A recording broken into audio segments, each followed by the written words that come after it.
প্রীতম, বাড়িতে একটা ঘুড়ি উড়ে এসে পড়েছে, দিদা কুড়িয়েছে কিন্তু, নিবি? দেখতে চাস? ঘুড়িটা কিন্তু তোর থেকেও বড়, নিতে পারবি তো?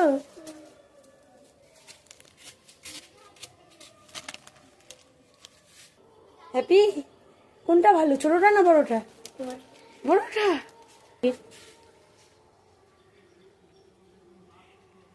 তোর থেকে তো তোর ঘুড়ি বড় হয়ে গেছে রে।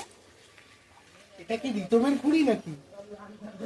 দাদার ধুতির সাথে তো ঘুড়িটা একদম ম্যাচ হয়ে গেল। গাড়িগুলো এর উপর বসে তাই? তাই নাকি? গাড়িগুলো ঘুড়ির উপরে বসে চড়বে?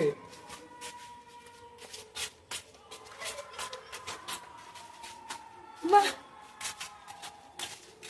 দারুণ হচ্ছে, দারুণ হচ্ছে। দৌড়ে